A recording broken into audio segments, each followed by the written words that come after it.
Abrimos una nueva edición de Café Financiero con toda la información necesaria para cuidar tu dinero. Hoy vamos a hablar de seguros para autos, cuáles son las compañías más económicas para asegurar un vehículo de alrededor de 5 años. Vamos también a repasar lo sucedido en los mercados de capitales y en el último bloque vamos a analizar las principales noticias económicas de los últimos días con la presencia de José Luis Machinea. Quédate con nosotros. Tras la siguiente pausa vamos a regresar con todos estos temas y vamos a responder, como siempre hacemos, a todas tus consultas.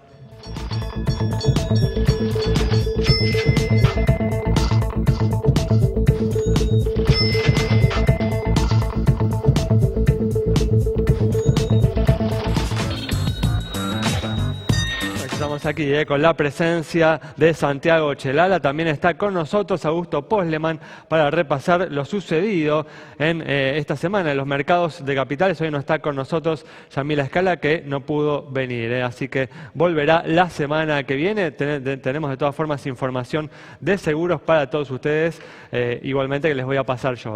Vamos a comenzar hablando de lo sucedido en materia económica. Vamos a hablar de la victoria, ¿no?, de Donald Trump, que se hizo sentir fuertemente en el mercado local.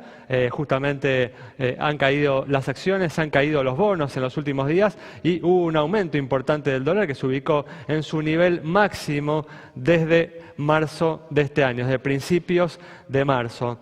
Bueno, Santi, vamos a comenzar hablando justamente de lo que pasó con la moneda norteamericana, que se había mostrado, ¿no?, bastante calma a lo largo del año y pegó un salto importante en los últimos días, obviamente desde ya relacionado, ¿no?, con la incertidumbre que genera esta victoria de Donald Trump en los Estados Unidos.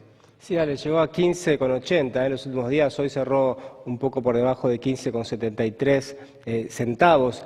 Y parece que, bueno, esto, como decías, tiene que ver con lo que está ocurriendo en los mercados externos. ¿Por qué? Porque la economía argentina estaba literalmente teñida de verde, con los dólares del blanqueo que ingresaron. Para que tengas una idea, los depósitos en los bancos en dólares se han triplicado en el último mes.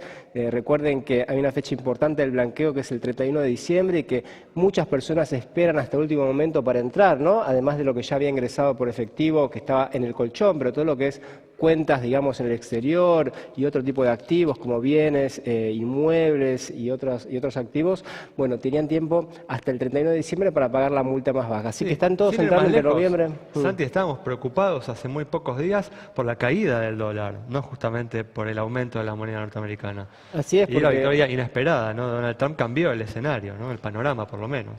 Claro, recuerden que antes de las elecciones en el segmento mayorista había perforado el piso de 15 pesos, había cerrado por debajo de 15 pesos el dólar y claro, las elecciones en Estados Unidos cambiaron todo. ¿Por qué? Porque hay, bueno, la expectativa de que se aprecie la moneda estadounidense, ¿no?, que el dólar se fortalezca producto de políticas más proteccionistas por parte de los Estados Unidos, de un aumento de la tasa de interés y bueno, y todo eso lleva a que los inversores busquen algún refugio. En Argentina el refugio tradicional es la moneda norteamericana. Así que bueno, este incremento del dólar también hay que decirlo que el Banco Central lo ha dejado subir, se ha permanecido, digamos, fuera de lo que es el mercado cambiario en la venta de dólares, así que ha dejado que el mercado actúe libremente y por eso estamos viendo hoy en día valores más altos del dólar en la Argentina. Vamos a seguir hablando con Augusto de este tema, justamente de lo que hizo el Banco Central, pero bueno, de alguna manera mostró una consistencia entre lo que el presidente del Banco Central, Federico Sturzenegger, viene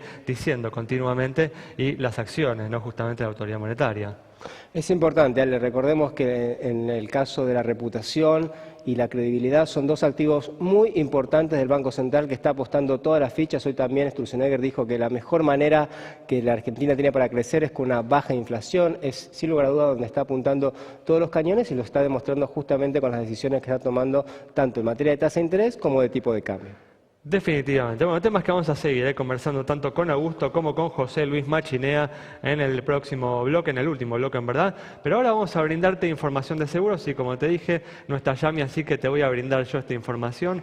Vamos a hablar de seguros para autos, cuáles son las compañías más económicas para asegurar un vehículo de alrededor de 5 años de antigüedad. Y justamente lo que vamos a ver a continuación en la placa es la cotización, ¿no?, de un seguro seguro para un automóvil, para un Volkswagen Gold Power 2011, 5 puertas, valuado en 140.000 pesos, y vamos a comenzar justamente como se está viendo ahí en la placa, con un seguro contra terceros completo, y como estamos viendo, las compañías más económicas son Provincia, con 1.095 de costo mensual, Mercantil Andina, la segunda, Meridional, con entre 1.137 y 1.193, pues ya por encima de los 1.200 pesos mensuales tenemos a Rivadavia, Allianz, La Caja, San Cristóbal, Río Uruguay, y cerrando el lote de las 10 entidades que hemos relevado está Federación Patronal con un costo mensual de 1.315 pesos.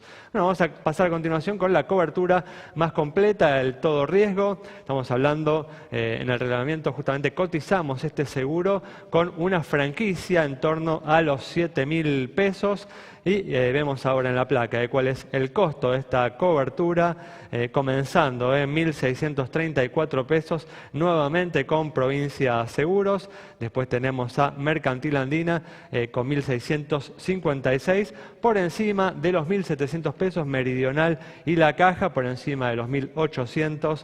Tenemos a Río Uruguay, Allianz, Rivadavia, Federación Patronal, y cerrando el lote, la segunda y San Cristóbal con costos de 1.915 y 1.921 pesos. Bueno, información muy importante, como siempre decimos, que tenés que tener presente al momento de contratar a tu compañía de seguros para no pagar por el mismo producto más de lo que este sale. Obviamente no es el único elemento, como siempre decimos, el costo de la cobertura, sino también te tenés que informar sobre el estado de solvencia y también sobre la calidad de servicio de esa empresa y su capacidad para responder al momento del siniestro.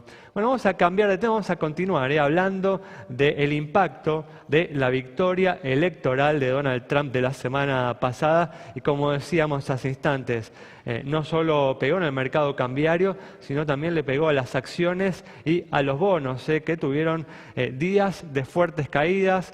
Ya entre ayer y hoy el mercado se calmó un poco, ¿no, Augusto?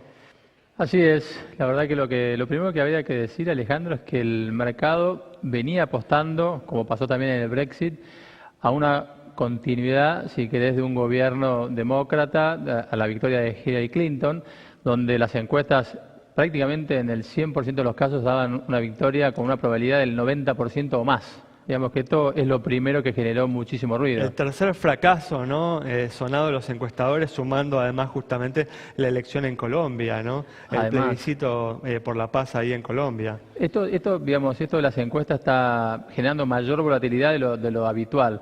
Los mercados por segunda vez o tercera vez se equivocan en lo que, digamos, predicen. Y hoy lo que vimos es justamente un ajuste de este escenario nuevo, básicamente que nadie estaba, lo que llaman el mercado, priceando o poniendo los precios. Y entonces lo primero que vimos son como grandes ganadores y perdedores, en base a lo que el mercado vuelve a recalcular. Estamos recalculando, digamos, y estamos viendo quiénes en este nuevo escenario pueden ganar y pueden perder. Eso es un poco lo que estamos apostando o viendo las apuestas hacia el mercado. Estamos obviamente en un terreno de absolutas especulaciones, ¿no? Porque en verdad hasta que Donald Trump no asuma el año que viene y no comience a tomar medidas, la verdad que es poco lo que podemos saber realmente. Bueno, uno se toma, o el mercado está tomando un poco la información que viene de la campaña. Uno puede prever, por ejemplo, como hablaba recién, que la tasa en Estados Unidos aumenta, también por el déficit fiscal que uno prevé que va a pasar y el endeudamiento que Estados Unidos tiene que tomar para este plan de infraestructura monumental que se está proponiendo. Veremos después en la práctica cómo lo hace. Pero si tiene que tomar 500.000 millones de dólares más de deuda sobre el nivel actual de deuda, claramente la tasa de interés exigida a esa deuda va a ser mayor. Esto es lo que hace subir la tasa de interés del bono del Tesoro americano, y eso impacta en los bonos latinoamericanos, que son los países latinoamericanos son los que más han perdido. En los bonos de todo el mundo, ¿no? Obviamente no solo los latinoamericanos, ¿no? Exactamente, la tasa de referencia para el mundo es Estados Unidos. Si esa tasa sube el rendimiento exigido para todos los países del mundo. Latinoamérica en particular generalmente es la primera que sufre la salida de capitales frente a este nuevo escenario, y van los dólares al mercado americano. Por eso se fortalece el dólar, ¿no? Sí, hay que enfatizar esto, ¿no? La caída no ha sido solo local, ¿no? Se ha dado en todos los mercados latinoamericanos. El real también ha caído fuertemente, ¿no?, en los últimos días. De hecho, vos hablabas del tipo de cambio en Argentina que se devaluó. Compararlo con México, con Brasil, Argentina se devaluó un tercio que lo que se devaluó México y casi un cuarto de lo que se devaluó Brasil. Digamos, bastante bien está el peso argentino, yo te diría que porque la inercia, si no estuviera este evento en el medio, la inercia del tipo de cambio es a la baja, sigue siendo de fondo a la baja, pero bueno, este escenario lo modificó, en mi opinión, transitoriamente. Veremos, como vos decís, las medidas que se tomen, pero de acá a enero, febrero, marzo, esto va a estar volátil. Sí, desde ya. Bueno, muy bien, con esta información cerramos este bloque. Quédate con nosotros en instantes, estamos de regreso.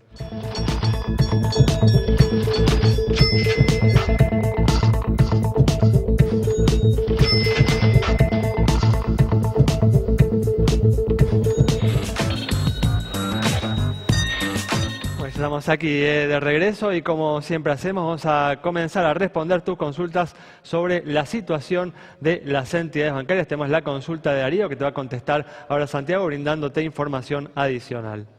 Así es, y mientras vemos también, por supuesto, información de entidades financieras en pantalla, les cuento que ya tienen en cada uno de sus bancos, en las páginas web, la aplicación para descargar también de su celular, para hacer transferencias por celular. Es una nueva modalidad, reglamentación que hace poco sacó el Banco Central y que entonces ya está, por supuesto, disponible para los usuarios de bancos. No hace falta hacer más colas entonces en el cajero automático para hacer transferencias simplemente con la aplicación de celular.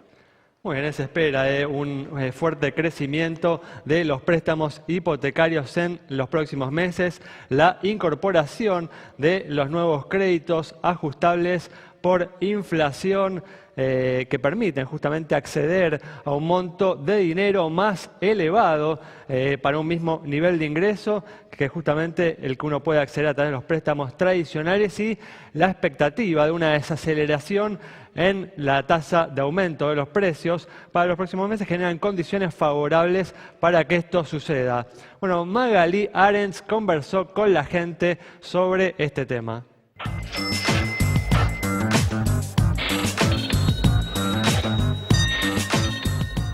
Café Financiero conversó con la gente para ver si ve a los créditos hipotecarios como una opción más accesible y si considera evaluar la posibilidad de acceder a uno de ellos en los próximos meses. Sí, está bueno que tengan alcance ese tipo de créditos. Las condiciones por ahí no son las más idóneas. Si están sujetas a la inflación, es difícil teniendo en cuenta que la inflación está en pleno crecimiento constante. No, porque es justamente para gente con un ingreso económico mayor a 12.000, 15.000 pesos, que no es la mayoría de la gente, el ingreso medio de la población, de los que trabajan. Es un crédito que no es accesible y no tiene una muy buena financiación tampoco. Creo que van a ser como los créditos anteriores del Banco Ciudad, donde los promovían mucho, pero finalmente cuando la gente iba a sacar un crédito, te digo por compañero de trabajo mío, era muy difícil de acceder y los cupos eran muy limitados. Estos créditos, por ejemplo, tienen una tasa sujeta a la inflación. ¿Cree que esto representa un riesgo? El riesgo está que no sabe esa persona si se queda sin trabajo y no puede cumplir, por más que se lo den sin intereses. Tendría que ser tasas fijas. Es un riesgo porque los sueldos no están acorde a la inflación. Los sueldos, las paritarias no se acuerdan a la inflación de la cual hoy estamos viviendo.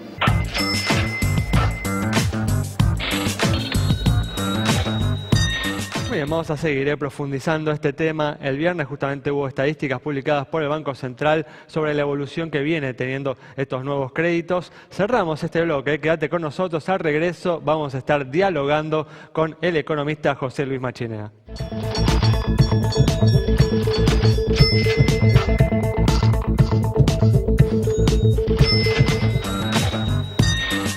Estamos aquí con la presencia del economista José Luis Machinea para analizar las principales noticias económicas de estos últimos días. ¿Qué tal, José Luis? ¿Cómo andás? Muy bien, un gusto. Gracias por estar aquí con Gracias nosotros. por invitarme. Sí. Bueno, una semana en la que, como hablábamos en el primer bloque, la victoria de Donald Trump se hizo sentir en el mercado local con caídas en acciones, en bonos y el aumento del dólar que alcanzó su nivel más alto desde principios de marzo. José Luis, ¿crees que esto es algo transitorio o es el inicio, ¿no?, de un proceso de fortalecimiento del dólar y de aumento de las tasas de interés como muchos están esperando? Sí, falta ver qué es lo que va a hacer Trump. Se dice la mitad de las cosas que dijo que va a hacer, el mundo va a ser un desastre y la inestabilidad va a ser mucho mayor. Así que depende un poco de ello. Él tiene como dos partes. Una, que va a ser obra pública y bajar impuestos. Eso aumenta mucho el déficit fiscal y es, en principio, poco más o menos reactivante en el corto, pero con un fuerte aumento de las tasas de interés. Además de que no es bajo el déficit de Estados Unidos. No, hoy ya es tampoco, alto, ¿no? pero eso aumenta mucho el déficit y va a aumentar las tasas de interés porque el Tesoro tiene que salir al mercado a buscar esa plata. Te ¿no? agrego algo más, además de que tampoco es un país poco endeudado, ¿no? No, exactamente. Pero bueno, como por ahora tiene espaldas, puede hacerlo por un tiempo, ¿verdad? Y la otra parte de él es el proteccionismo y el ignorar los acuerdos internacionales, ignorar la Organización Mundial de Comercio, o sea, la institucionalidad global. Eso sí que es una hecatombe, ¿eh? Así comenzamos en los 30, fue Estados Unidos justamente que aumentó las tarifas en 1931, el primero, después fue el Reino Unido y después todo el mundo, ¿no? Lo que llama la atención, José Luis, bueno, que en aquel momento, en la década del 30, se inició este proceso justamente de desintegración del comercio a partir de una profunda crisis, una inmensa, ¿no? Recesión, pero no es el caso hoy en Estados Unidos, no, claro. Con una desocupación que nosotros podríamos envidiar, ¿no? Del 5% más o menos. No. Pero está el efecto no está el efecto de la globalización, está el efecto del cambio tecnológico que ha dejado a los obreros de mano de obra no calificada con el mismo salario que hace 30 años, ¿no? El mismo salario real. O sea que el sueño americano, eso de que la economía crecía y el salario aumentaba, dejó de ser una realidad hace como 30 años. Eso pasó con el Brexit, eso está pasando en Estados Unidos, eso es lo que pasa en algunos países europeos y por eso se ve esos brotes de xenofobia, de nacionalismos y de proteccionismo, que espero que no sea, lo de Trump no acelere la tendencia que estamos viendo en Europa, porque si no, sí que ahí tenemos un problema global, digamos. Entonces, alguien me pregunta a veces si a la Argentina cómo le va, y bueno, si el mundo se cierra, si todo el mundo se tiende a cerrar, como en ese entonces o algo parecido a ese entonces, a todos nos va a ir mal, al mundo le va a ir mal y por lo tanto a la Argentina le va a ir mal, ¿no? Argentina aparte tiene el problema de la Argentina es una economía todavía bastante cerrada, justamente. Claro, ¿no? claro, pero digo, esa idea de que vamos a abrirnos al mundo y que vamos a hacer algo distinto, digamos, puede ser complicado. Hay que desarticular o desarmar esa idea, ¿no? Sí, pero claro, lo que pasa es que no tenemos mucho más para hacer con este mercado tan pequeño si no abrimos algo, aunque sea por lo menos avanzar en el Mercosur. Y el otro componente en el caso argentino que puede ser complicado es que yo creo que vamos a tener mucha inestabilidad en los mercados. Los que vivimos en las últimas 2 semanas o semana, como estabas mencionando recién, creo que es la tendencia, ¿no? Vamos a ver muchos ruidos, idas y vueltas en los mercados. Al ritmo, ¿no?, de las declaraciones que vaya haciendo Donald Trump, claro, o de los trascendidos que haya, ¿no?, de los funcionarios que él va designando o que va designando. Así es. Y como Argentina tiene que está endeudando en los mercados internacionales, eso no es una buena noticia, ¿no? Eso puede tener algún impacto más en el corto plazo, ¿no? ¿Puede ser que Trump haga lo mismo que hizo Menem después del 89, decir que gana las elecciones con un discurso y después hace exactamente lo contrario? En su momento era el salariazo y la revolución productiva, ¿no? Y después terminamos para otro lado. ¿Podrá ser? Yo ojalá porque el mundo puede ser un caos, pero tengo mis dudas, ¿no? Creo que va a moderar algunas cosas, porque alguien debe estar diciendo que no se puede ignorar a la Organización Mundial de Comercio, pero los acuerdos de cambio climático creo que los va a ignorar. Algo va a hacer con México, algo puede llegar a hacer con barreras arancelarias con China, y el momento que haga eso, el problema que él tiene para Estados Unidos es que él cree que con eso entran menos productos importados y por lo tanto va a tener más empleo. La pregunta es, ¿los otros países qué van a hacer cuando él cierre las fronteras? Las van a cerrar también. Así que lo que él va a tener menos empleo por las industrias que exportan hoy de Estados Unidos. Esa idea que se resuelve el problema del empleo, no del empleo, porque como bien dices tú, el desempleo es bajo, pero sí del salario. Cerrando la economía, está bien si el mundo no reacciona. Eso lo puede hacer Argentina durante 2 o 3 años, hasta que la OMC finalmente la castiga. Pero en el caso de Estados Unidos la reacción va a ser instantánea del resto del mundo, ¿no? Es muy grande el impacto, ¿no? Claro, si se cierra con China, China se va a cerrar con Estados Unidos y así va a pasar con Europa, ¿eh?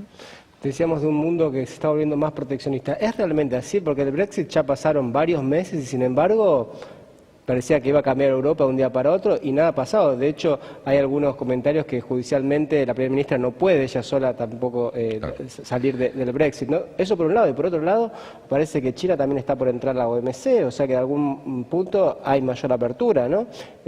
Digo, ¿qué tan importante es realmente lo que puede hacer Trump como proteccionismo dentro de unas reglas de juego que ya funcionan y considerando también que el señor Trump es un empresario, que conoce el sistema capitalista, que conoce los mercados, no es que viene del ejército, ¿no? Es un militar que no tiene ninguna experiencia en tema de negocios. Sí. Bueno, ojalá que sea como estás, se desprende de tus palabras, pero ojalá que sea así. Yo creo que el poder de Estados Unidos es mucho mayor que el poder del Reino Unido, obviamente, como todos sabemos, ¿no? O sea que si Estados Unidos puede hacer muchas más cosas negativas en el comercio mundial de lo que puede hacer el Reino Unido, ¿no? En todo caso, el problema de salirse de la Unión Europea es un problema básicamente del Reino Unido. Por eso ahora la Corte Suprema le dice, no, tenemos que tener el apoyo del Congreso, de la legislatura para esto, tratando de ponerle trabas a lo que es un desastre para el Reino Unido, ¿no? El poder de Estados Unidos es distinto, para hacer y para impactar en el mundo.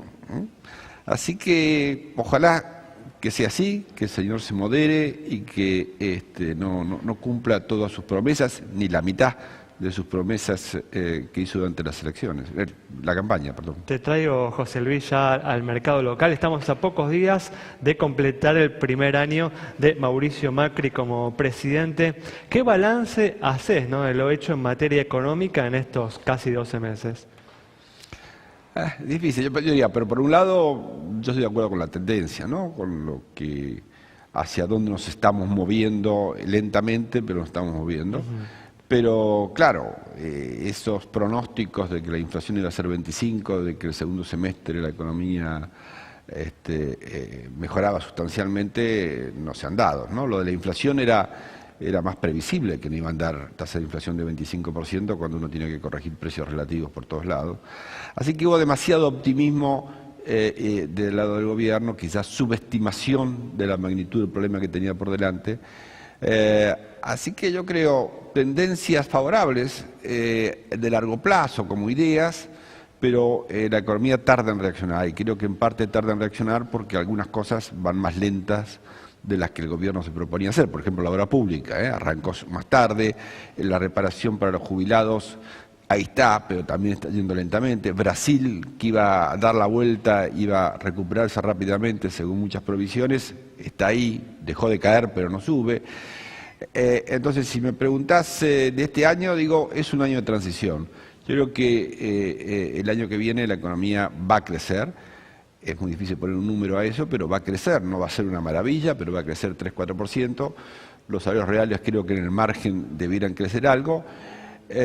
Y la inflación, creo que la meta del Banco Central es demasiado optimista y que podemos tener un poco más de inflación y no me parecería tan grave. Nos queda poco tiempo, pero te quiero hacer una pregunta. Justamente Roberto Lavagna comparó, ¿no?, en los últimos días el modelo económico actual con el de los 90 y el del gobierno militar, ¿no?, del 76 al 83. ¿Compartís esta lectura del exministro? No, la verdad que no, digamos. Hay un punto que nos preocupa a todos, que es el tema del atraso cambiario, digamos. Primero, pero que el atraso cambiario no tiene la magnitud que tuvo en esos dos periodos, ¿no? Pero aparte de eso, en los dos casos hubo una apertura económica muy grande, ¿no? Tanto a fines de los 70 como en los 90. No es el caso ahora, ¿eh? Si algo vamos lento es en eso. Yo no me quejo que sea lento, digo, creo que tiene que ser gradual. No hay una reducción fuerte del déficit fiscal, un gran apretón fiscal, o sea, no hay un gran ajuste por ese lado. Así que ahí me cuesta pensar, digo, uno sí me puede decir, ¿hay algún elemento que me hace recordar ese periodo? Sí, algún atraso cambiario, no de esa magnitud, pero de esa tendencia, pero el resto no, así que me parece que la comparación así, sin más explicaciones, es un poco exagerada. Muchas gracias, José Luis. Bueno, nos vamos con el análisis de José Luis Machinea sobre la situación y las perspectivas de la economía. Nos reencontramos el próximo viernes a las 20 horas aquí en Metro.